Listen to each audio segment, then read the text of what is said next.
बिस्मिल्लाहिर्रहमानिर्रहीम। मैं हूं आपका होस्ट तलहा जमील। जी हाँ नाज़रीन, आज क्रिकेट के अंदर फिर से हमारे साबिक क्रिकेटर ने तनकीद की है और बड़ी खुल के पीसीबी पे और सिलेक्शन कमेटी पे तनकीद की जा रही है। और उसके साथ साथ जो नेशनल टी20 कप का आगाज़ हो चुका है और 2 मैचेस कल हो चुके थे और 2 मैचेस अब रिसेंटली हुए हैं और उनका रिजल्ट भी आ चुका है, उसके बारे में भी डिस्कस करेंगे कि जो कल जो मैच खेला गया नेशनल टी20 कप का तीसरा मैच था मुल्तान का एबटाबाद के साथ, और उसके ऊपर हम डिस्कशन करेंगे और उनकी प्लेयर्स का एनालिसिस करेंगे।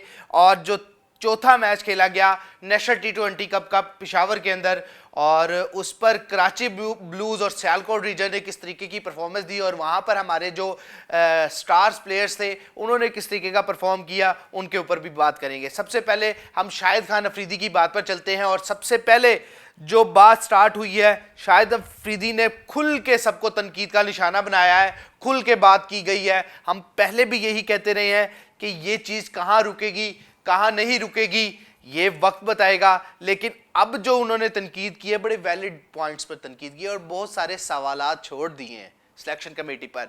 याद रहे कि इस वक्त सिलेक्शन कमेटी के मेंबर इस वक्त सरफराज अहमद, मिसबाहुल हक, हमारे आकिब जावेद इस वक्त हमारी पैनल का हिस्सा है, सिलेक्शन कमेटी का हिस्सा है। और ये सिलेक्शन कमेटी डिसाइड कर रही है कि पाकिस्तान टीम में किसको रखना है, किसको नहीं रखना, किसको चांस देना चाहिए, किसको नहीं देना चाहिए, और आगे आने वाली सीरीज में कौन क्या करेगा और कैसे करेगा, और इसमें कोचिस का कितना अमल दखल है और कितना नहीं है, इन सब पे हम डिस्कशन करना चाहते हैं। लेकिन आज जो साबिक कप्तान शाहिद खान अफरीदी ने पाकिस्तान क्रिकेट टीम पे सिलेक्शन कमेटी पर सख्त तनकीद की है। सवाल उठाया कि डोमेस्टिक क्रिकेट में मुसलसल अच्छी कारकर्दगी दिखाने वाले खिलाड़ी को क्यों नजरअंदाज किया जा रहा है। ये सवाल ही का जवाब अगर मिल जाए हम पाकिस्तान क्रिकेट में 100% बिल्कुल चीजें ठीक कर देंगे कि मुसलसल अच्छी कारकर्दगी जो दिखा रहा है, मुसलसल जो परफॉर्म कर रहा है, आप उसको क्यों नहीं चांस देते।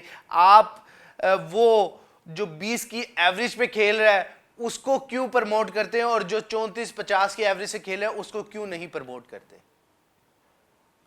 सिलेक्शन कमेटी पर सवालिया निशान बहुत सारे हैं। अब शाहिद खान अफरीदी ने बिल्कुल वाजिब सवाल उठाया है और एक निजी टीवी चैनल में उन्होंने इंटरव्यू में बताया कि अफरीदी ने टीम को बनाने के लिए मौजूदा तरीक़ेकार पर तशवीश का इजहार किया है। जो इस वक्त मौजूदा कारकर्दगी है टीम की, उसको देखते हुए, टीम के डोमेस्टिक स्ट्रक्चर को देखते हुए, डोमेस्टिक परफॉर्मेंस को देखते हुए उन्होंने तशवीश का इजहार उनका बनता है, एक वैलिड रीजन जो दी है। इन्होंने कहा कि टीम में तब्दीलियों को अक्सर सर्जरी का नाम दे दिया जाता है। हमेशा याद होगा कि हमने जब भी वर्ल्ड कप खेला तो हमारे जो इस वक्त चेयरमैन साहब हैं उन्होंने भी डायरेक्टली कहा था कि टीम में सर्जरी की ज़रूरत है, और बहुत सारे कप्तान जो साबिक कप्तान थे, हमारे जर्नलिस्ट थे, हमारे जो भी थे, ऐसे सवालात करते थे क्या टीम में सर्जरी होने जा रही है। अब सर्जरी का जो नाम दिया जाता है तब्दीलियों पर, वो बड़ा अफसोसनाक अमल है। हालांकि सर्जरी का जो मतलब है उसका मतलब ये होता है कि अगर किसी में कोई फॉल्ट है वो सर्जरी से दूर किया जाए। पर पाकिस्तान में अफसोसनाक अमल है कि सर्जरी का जो नाम दिया जाता है उसका फॉल्ट दूर नहीं किया जाता, पर उसे कुछ दिन बाद वापस टीम में जरूर ले आया जाता है किसी ना किसी शक्ल में। अब उन्होंने कहा कि ये जो सर्जरी का नाम दिया जाता है लेकिन हकीकत में ऐसा नहीं आता नजर, सिलेक्शन की कारकर्दगी बुनियाद पर नहीं हो रही, जो मेन पॉइंट है हमारा। अफरीदी का यह भी कहना था कि टीम को अचानक 2-3 नए खिलाड़ी दे दिए जाते हैं, नए खिलाड़ी शामिल कर दिए जाते हैं, नए चेहरे रोशनास करवा दिए जाते हैं पाकिस्तान टीम में, जिन्होंने सिर्फ एक सीजन या 8 से 10 फर्स्ट क्लास मैचेस खेले होते हैं। यही हम भी पॉइंट उठा रहे थे कि पाकिस्तान टीम के अंदर सिर्फ उनकी एवरेज चेक कर लें, उनकी बैटिंग परफॉर्मेंस चेक कर लें, उनके रिसेंट रिकॉर्ड चेक कर लें, तो उसमें हमें कोई खातिर ख्वाह कारकर्दगी नजर नहीं आती। लेकिन अफसोसनाक अमल है हम फिर भी उनको चांस दे देते हैं जिनकी कोई कारकर्दगी नहीं है, और उनको हम वापस से उधर ही बिठाई रखते हैं जो मुसलसल कारकर्दगी दिखा रहा है। इनके मुताबिक अगर नौजवान खिलाड़ी को कारकर्दगी की बुनियाद पर शामिल किया जाए तो अच्छी बात होगी, लेकिन सूरत-ए-हाल ऐसी नजर नहीं आती। शाहिद अफरीदी ने खुल के बात की है कि मुझे सूरत-ए-हाल जो नजर आ रही है, जो इस वक्त सिलेक्शन हो रही है, उसके अंदर मुझे ऐसा कहीं पे नजर नहीं आता कि मैरिट को प्रमोट किया जा रहा है।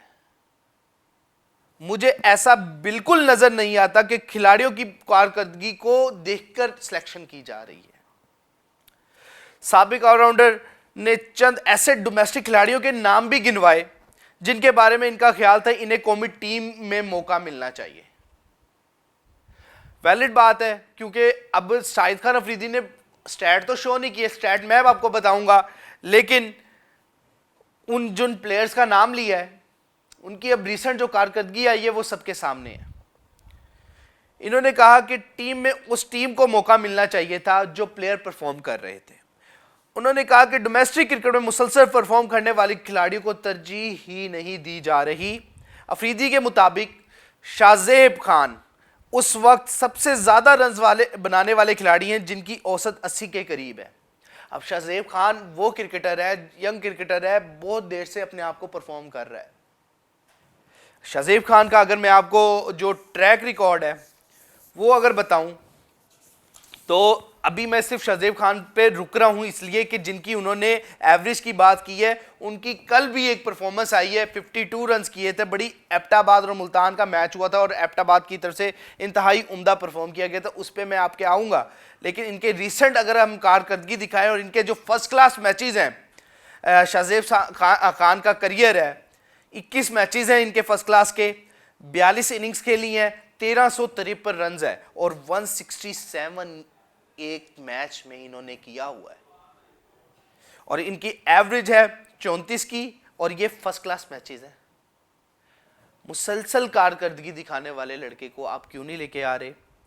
फिर लिस्ट ए के मैचेस अगर इनके देखें तो 14 मैचेस इन्होंने खेले, 14 इनिंग्स में 602 रन है और इसमें भी ये लिस्ट ए के मैचेस हैं 134 नॉट आउट है एक इनिंग में और 54 की एवरेज है, 54.72 की।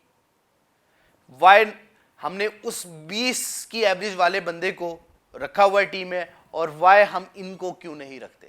सवाल और जवाब क्लियर कट आपको मिल जाएंगे। इसके बाद इनके T20 रिकॉर्ड देखे जाएं तो 11 मैचेस इन्होंने खेले हैं, 11 इनिंग्स में 259 रन है, इनमें भी एक में उनका 53 हाईएस्ट स्कोर है और इसमें 25 की एवरेज है। अब जो हमने इनके फर्स्ट क्लास और लिस्ट ए के मैचेस दिखाए उसमें अच्छी भली कारकर्दगी है, 34 और 52 की एवरेज से एक बंदा जब परफॉर्म कर रहा है तो इसको क्यों नहीं खिलाया जा रहा? और अगर हम इनके रिसेंट मैचेस जो हुए हैं, Abbottabad region versus Multan region जो कल ही खेला गया था 8 मार्च 2026 को, उन्होंने 52 रन स्कोर किए। खान वो जो इनके फर्स्ट क्लास मैचेस हुए वो उन्होंने लास्ट खेला था 27 जनवरी को कराची के अंदर, उसमें उन्होंने एक मैच में 36 किया, एक में 27 किया, एक में 25 किया, एक में 45 किया, एक में इन्होंने जल्दी आउट हो गए थे 4 रन किया, एक में 51 किया, एक में 53 किया, एक में 134 किया। सिर्फ अगर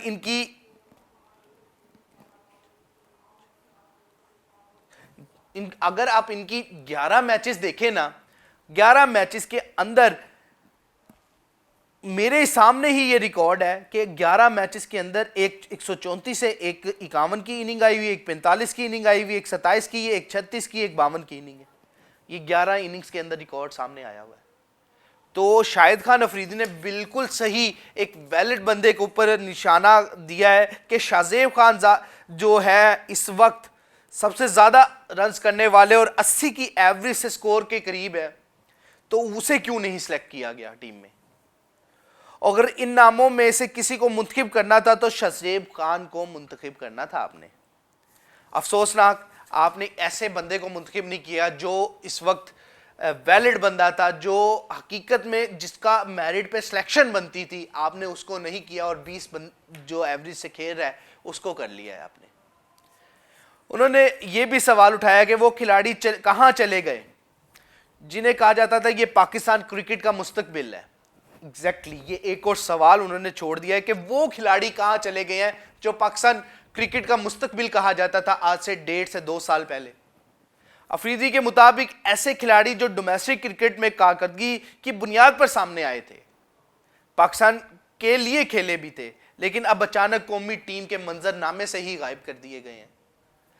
अफसोसनाक है। इन्होंने मिसाल देते हुए कहा कि इमामुल हक कहां हैं, जिन्हें पाकिस्तान टीम में आप मुसलसल लेके आ रहे थे। 2019 का वर्ल्ड कप खिलाया, 17 का खिलाया, और उसके बाद मुसलसल 22 तक खिलाते रहे। फिर आपने टेस्ट टीम में भी शामिल किया, वो टेस्ट टीम में भी शामिल रहे। वो बंदा कहां चला गया? फिर कहा अब्दुल्ला शफीक पाकिस्तान का मुस्तकबिल कहा जाता था, उन्हें उनके तो आपने पता नहीं क्या गुण गा दिए थे, वो कहां गए? इस तरह कामरान गुलाम के बारे में भी उन्होंने कहा कि यहां तक कामरान गुलाम के बारे में कहा गया था ये तो पाकिस्तान का एबी डिविलियर है। आज उस एबी डिविलियर को कौन सा मर्ज लाहक होगा कि आपने उसे रिटायर्ड करवा दिया या उन्हें बाहर बिठा दिया, वो कौमी टीम के मंजरनामे से गायब हो गए हैं? सवाल तो बड़े वैलिड है। अफरीदी ने मजीद कहा कि सऊद शकील, उनका कहां, वो कहां गए? हसन नवाज, जिनको आपने एक और अफरीदी का नाम दिया हुआ था, तैयब ताहिर, जिन्हें आपने मिडिल ऑर्डर की शारक बनाया हुआ था, सुफियान मुकीम, जिसे आपने जादूगर स्पिनर बनाया हुआ था सकलैन मुश्ताक के बाद का, ठीक है, खुशदिल शाह, जो अब आपका ऑलराउंडर तस्वुर किया जाता था 2022 का वर्ल्ड कप, और वो जो हमने इंडिया से मैच जीते थे और उसमें मोहम्मद नवाज और खुशदिल शाह बड़े अहम रोल प्ले कर रहे थे, कहां चले गए? फिर आमिर जमाल, जिसने ऑस्ट्रेलिया में अच्छी इनिंग खेल के दिखा दी थी, आपको ऐसा शहजादा मिल गया था, शायद उन्होंने, उनसे एक गलती जरूर हुई थी, उस बेस पे ही आपने उन्हें टीम के मंजरनामे से ही उड़ा के रख दिया। शाहनवाज दानी, ये वो खिलाड़ी थे जो पीएसएल में top of the list, top of the bowler भी था, आपके एक सीजन में रहा है मुल्तान सुल्तान की तरफ से, आपने उसे मंजरनामे से भी गायब कर दिया। कभी पाकिस्तान टीम के मुस्तकबिल का हिस्सा समझे जाते थे इन प्लेयर्स को, लेकिन अब इनका जिक्र भी नहीं किया जाता। बड़ी खुल के क्लियर एंड कट बात की हुई है। इन्होंने कहा कि तशवीश का इजहार करता हूं कि चंद फर्स्ट क्लास मैचेस खेलने वाले नए नौजवानों को फौरन पाकिस्तान का मुस्तकबिल करार दे दिया जाता है, जबकि पहले से मौजूद खिलाड़ियों को नजरअंदाज कर दिया जाता है। उन्होंने एक और सवाल भी उठाया, और ये तंजिया सवाल था कि क्या ये खिलाड़ी खत्म हो गए हैं, नापैद हो गए हैं, या ये खिलाड़ियों ने रिटायरमेंट ले ली है? बड़ी खुल के बात की है, ये नापैद हो गए या रिटायरमेंट ले लिया, सीधी गल दसो ना। अभी ये जो खिलाड़ियों के नाम दिए ना, इनमें से कुछ खिलाड़ियों ने कल परफॉर्म भी किया और खेले भी हैं पाकिस्तान नेशनल T20, उनकी परफॉर्मेंस पे भी बात बताऊंगा आपको कि कैसा वो परफॉर्म कर रहे हैं वहां पर। इन्होंने कहा कि दोबारा डोमेस्टिक क्रिकेट में कारकर्दगी दिखाई इन प्लेयर्स ने, डोमेस्टिक क्रिकेट में परफॉर्म भी कर रहे हैं, तो फिर भी इन्हें कहा जाता है परफॉर्म करें, और सिलेक्टर मजीद इनको नजरअंदाज कर देते हैं। बड़ी खुल के शाहिद खान अफरीदी ने तनकीद की है। अफसोसनाक अमल है। कल जो मैचेस खेले गए हैं, आपको वो बता दें कि मुल्तान रीजन और एबटाबाद रीजन के दरमियान जो कल तीसरा नेशनल T20 कप का मैच खेला गया, और अगर इनके एनालिसिस कर लें तो मोहम्मद पहले बैटिंग करते हुए 203 रन पर 6 खिलाड़ी आउट पर मुल्तान रीजन ने अपने 20 ओवर में मुकर्रर 20 ओवर में स्कोर किया था, और इनके जो नुमाया खिलाड़ी थे वो थे बिस्मिल्लाह खान, जिन्होंने 30 बालों पे 45 स्कोर किया, और दूसरे नुमाया खिलाड़ी 54 रन किए थे, 26 बालों पे 54 रन किया था। फिर इनकी 203 स्कोर, इन्होंने अच्छा एक मार्जिन सेट किया था और अच्छा मैच हुआ था कल। अगर देखे जाए तो कल जो अरशद इकबाल थे एबटाबाद रीजन की तरफ से, उन्होंने 4 ओवर में 49 रन 12 की इकॉनमी से एक खिलाड़ी को आउट किया। और यहां पर एक और चीज याद रखें कि कल शादाब खान भी खेले थे। शादाब खान ने 4 ओवर में एबटाबाद रीजन से 35 स्कोर खाए 8.75 की औसत से, और एक खिलाड़ी की विकेट ली है इन्होंने। अगर इनकी बॉलिंग की बात की जाए एबटाबाद रीजन की 4 ओवर में उन्होंने 49 रन दिए, कोई खिलाड़ी आउट ना कर सके। ये अरशद इकबाल वही हैं जो पीएसएल में भी आपको जिल्मी या मुल्तान की तरफ से भी खेलते हुए नजर आए हैं। 12.25 की औसत से इन्हें स्कोर लगा। रजा उल्लाह को 3 ओवर में 35 पड़ा, एक खिलाड़ी को आउट किया। शहाब खान ने 4 ओवर किए 35 स्कोर दिया, एक खिलाड़ी को आउट किया, इन्होंने भी 8.75 की औसत से। शादाब खान कल खेले हैं, ये वही शादाब खान जिन्हें पाकिस्तान टीम T20 का कप्तान के बारे में सोच रहे हैं। 4 ओवर में 35 रन दिए, 3 खिलाड़ियों को आउट किया है। और ये कल के मैच में एबटाबाद रीजन की तरफ से अच्छे यानी कि 3 खिलाड़ी आउट करने वाले वहां पे नुमाया बॉलर थे। और इनकी अगर बैटिंग की बात करें एबटाबाद रीजन की, तो कल जो नुमाया बैट्समैन थे शाहजेब खान, वही बात कर रहा हूं जो शाहजेब खान, शाहिद अफरीदी ने भी नाम लिया था, शाहजेब खान जिन्होंने परफॉर्म किया 42 बॉलों पे 52 रन की इनिंग खेली। और कामरान गुलाम, ये भी नाम आया था सामने, 95 रन की इनिंग खेली है कल इन्होंने 48 बॉलों पर। इनके 5 चौके और 7 छक्के 197 का स्ट्राइक रेट से खेल रहे थे ये कामरान गुलाम। ये ही वही खिलाड़ी जिसको आप पिछले 2 सालों से AB डिविलियर कह रहे थे और उसको आपने साइडलाइन किया हुआ है, सिलेक्शन कमेटी ने साइडलाइन किया हुआ है, ये वो खिलाड़ी है कामरान गुलाम साहब।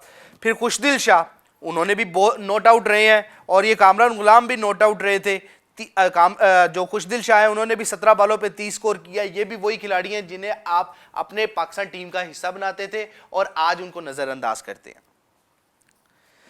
इसके साथ साथ मुल्तान की तरफ से अली माजिद है, उन्होंने 4 ओवर में 20 रन देके एक खिलाड़ी आउट किया। हसन हफीज ने 4 ओवर 40 रन देके एक खिलाड़ियों को आउट किया। आमिर यामीन ने 4 ओवर में 34 रन देकर कोई खिलाड़ी आउट नहीं किया। ये इनके मेन बॉलर्स थे जिन्होंने ये कारकर्दगी दिखाई। और कल का जो दूसरा मैच खेला गया वो सियालकोट रीजन और कराची रीजन के दरमियान खेला गया। और जो कराची रीजन से पहले बैटिंग करते हुए 201 रन स्कोर किए थे 19.2 बॉलों पर, पूरी टीम आउट हो गई थी। लेकिन जो कराची रीजन की तरफ से मैच हुआ उसके अंदर जो नुमाया कारकर्दगी दिखाई एहसन अली ने 27 बॉलों पे 50 रन स्कोर किए। और उसके साथ उस्मान खान ने, ये वही उस्मान खान है जो पाकिस्तान टीम में अभी फ्लॉप रहे थे लेकिन नेशनल T20 कप खेल रहे हैं और उसमें बहुत अच्छी कारकर्दगी उस्मान खान ने दिखाई है। 39 बॉलों पर 81 रन की इनिंग के लिए 4 छक्के और 9 चौके के साथ 207 के स्ट्राइक रेट से खेले हैं कल ये। और अच्छा लगता है जब हमारे वो प्लेयर जिनकी फॉर्म नहीं होती और वो वापस से डोमेस्टिक में जाकर ऐसे परफॉर्म करते हैं, तो अच्छा लगता है, दिल को सुकून होता है कि हाँ Pakistan cricket is the right track. पर अनफॉर्चुनेटली इस वक्त राइट ट्रैक पे नहीं है, हमारी सिलेक्शन कमेटी पे बहुत सारे सवालिया निशान हैं। उसके साथ साथ यहाँ पे मेहरान मुमताज़ भी खेले थे और अगर उनकी बॉलिंग की हम बात करेंगे तो वो भी आपको बताएंगे। लेकिन मेहरान मुमताज़ ने रन आउट हो गए, कोई स्कोर ना कर सके। शाहनवाज दानी भी कल खेले और वहाज रियाज भी खेले। जादाद खान की बड़ी उम्दा इनिंग थी 16 बॉलों पे, ये वही लड़के हैं जो लाहौर कलंदर की तरफ से खेलते हैं और 16 बॉलों पे 30 रन स्कोर किए और 187 के स्ट्राइक रेट से। यानी कि ये बॉलर है और अच्छी कारकर्दगी ऑलराउंडर परफॉर्मेंस देंगे जादाद खान। और अगर हम सियालकोट रीजन की तरफ से बॉलिंग की बात करें तो सुफियान मुकीम इनकी तरफ से थे। 4 ओवर में एक खिलाड़ी आउट किया, 43 रन दिए 10.75 की औसत से। और ये देखना पड़ेगा कि ये इन्हें अपने आप में इंप्रूवमेंट यहीं पे लेकर आनी है टूर्नामेंट के अंदर अगर पाकिस्तान खेलना चाहते हैं। तो हमजा नज़ीर हैं, उन्होंने 4 ओवर 34। मोहम्मद अली 3.2 बॉलों पे 41 रन स्कोर दिए, 2 खिलाड़ी आउट किया। अब्दुल सुबहान ने जो है 4 ओवर 41 रन दे के 4 खिलाड़ियों को आउट किया। ये इस टीम के सियालकोट रीजन के नुमाया बॉलर थे कल के मैच के। और सियालकोट रीजन की अगर बैटिंग की बात करें तो बहुत जल्दी ये लड़खड़ा गई ये टीम और अच्छा परफॉर्म ना कर सकी। इन्होंने इसमें जो मेन खिलाड़ी थे उसामा मीर थे जो और सुफियान मुकीम थे जिनकी हम कारकर्दगी देखना चाह रहे थे, जिन्होंने पाकिस्तान को रिप्रेजेंट किया, लेकिन वो भी अच्छी कारकर्दगी पहले मैच में ना दिखा सके और पूरी टीम 161 रन पर आउट हो गई। और जो इनकी तरफ से ज़्यादा रन्स बनाने वाले जो कैप्टन है उसामा मीर साहब, उन्होंने ही बस एक बेहतर कारकर्दगी दिखाई, 32 बॉलों पे 63 रन स्कोर किए हैं। और सुफियान मुकीम ने जो 6 रन स्कोर किए थे, बाकी पूरी टीम में से कोई खातर ख्वाह कारकर्दगी ना दिखा सका और पूरी टीम 161 पे ढेर हो गई। और जादाद खान की तरफ से 4 ओवर 47 रन देकर कोई खिलाड़ी आउट नहीं किया गया। और खालिद अहमद ने 4 ओवर 27 रन देकर, ये वाहिद टीम में बॉलर थे दोनों टीमों को अगर देखें जिन्होंने एक बेहतर इकॉनमी के साथ बॉल की, 6.75 की और 4 खिलाड़ियों को कामयाबी से आउट किया। शाहनवाज दानी भी कल खेले 3.4 बॉलों पर, इन्होंने भी 2 खिलाड़ी आउट किए और 37 रन दिए, 10 की औसत से इन्हें भी स्कोर पड़ा। मोहम्मद ताहा 4 ओवर 23 रन दे के 3 खिलाड़ी आउट किया, 5 की इकॉनमी से मार खाई है इन्होंने। और मेहरान मुमताज़ जो 4 ओवर में 25 स्कोर दिए हैं और एक खिलाड़ी को आउट किया है। ये थे पाकिस्तान के जो स्टैट्स। और जो स्टैट्स की हम नज़र दौड़ाएं तो ये इस वक्त नेशनल T20 के अभी टोटल 4 मैचेस हुए हैं और ग्रुप ए और ग्रुप बी में चार टीमों ने अपने मैचेस खेली हैं और बाकी जो टीमें रहेंगी उनके आज मैचेस खेले जाएंगे। और इस वक्त जो top of the group A में है कराची रीजन वाइट्स है और लाहौर रीजन वाइट्स है, ये इस वक्त टॉप 2 में जा रही हैं। और पेशावर और फैसलाबाद अपना मैच हार चुकी थी। और इधर जो ग्रुप बी में कराची रीजन ब्लूज और एबटाबाद रीजन इस वक्त टॉप ऑफ द लिस्ट जा रही हैं। मुल्तान रीजन और सियालकोट रीजन अपना मैच हार चुकी थी। यानी कल जो मैच हुआ वो ग्रुप बी का हुआ और पहले दिन जो मैच हुआ था वो ग्रुप ए का हुआ था। मजीद आपको अपडेट करते रहेंगे इस नेशनल T20 कप के हवाले से और जो पाकिस्तानी क्रिकेट में नई तब्दीलियां आएंगी उसके बारे में भी आगाह करेंगे। आज के लिए मुझे दीजिए इजाज़त, अल्लाह निगहबान।